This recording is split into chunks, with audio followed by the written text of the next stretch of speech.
Hi, I'm dgerard and this is Pivot to AI, coming to you daily.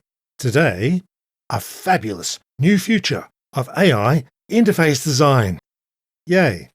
The great thing about AI is how desperate the companies selling this trash are when they're trying to come up with some actual use for it.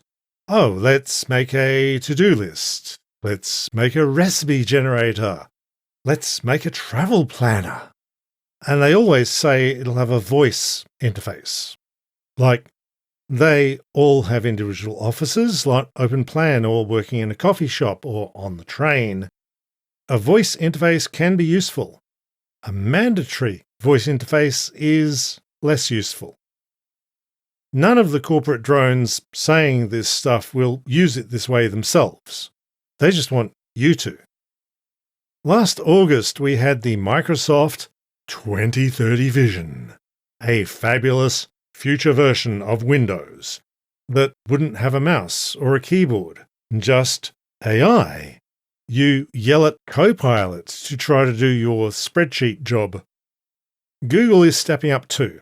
I bet you're thrilled to see a blog post with a title like Reimagining the Mouse Pointer for the AI Era.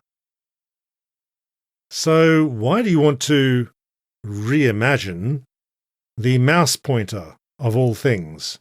The mouse interface is 40 years old. It works, you know? But these are innovators.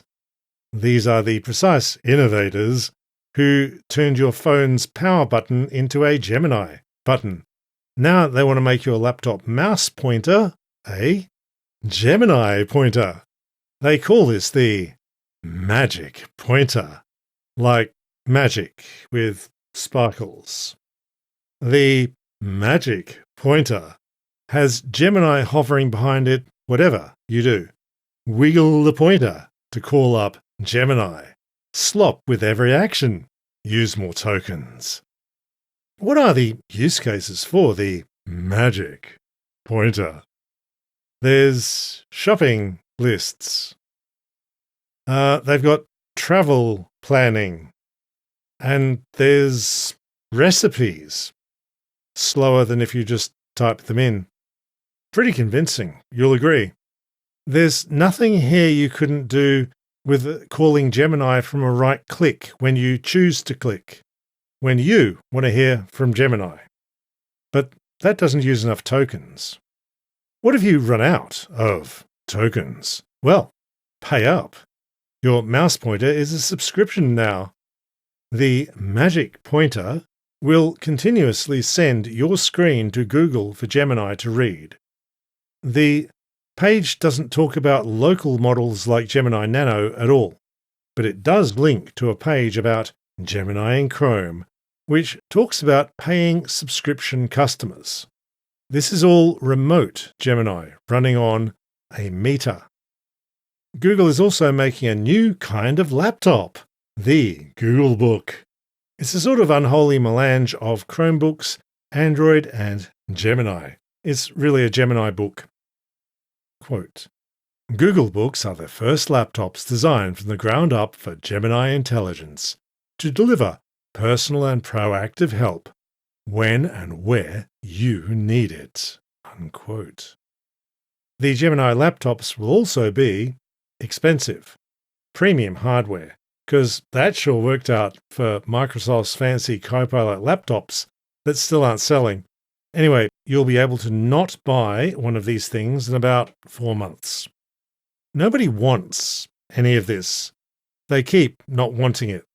If there's a useful version of this magic pointer, it'll be for a specific market and it won't run on an inherently unreliable chatbot. But the companies pushing this stuff don't care about real use cases. They need only to sell you the chatbot. That's the whole product. Buy the chatbot. Just buy the chatbot. You'll work out something. Thanks for tuning in to Pivot to AI. Don't forget to send this episode to the mouse user in your life and brighten their life too. Hit like and subscribe on YouTube. Leave a nice review in your podcast app. And if Pivot to AI makes your day better, you can keep Pivot coming out 5 days a week by sending $5 to the Patreon link in the show notes. Thank you all. I'll see you tomorrow, and bye for now.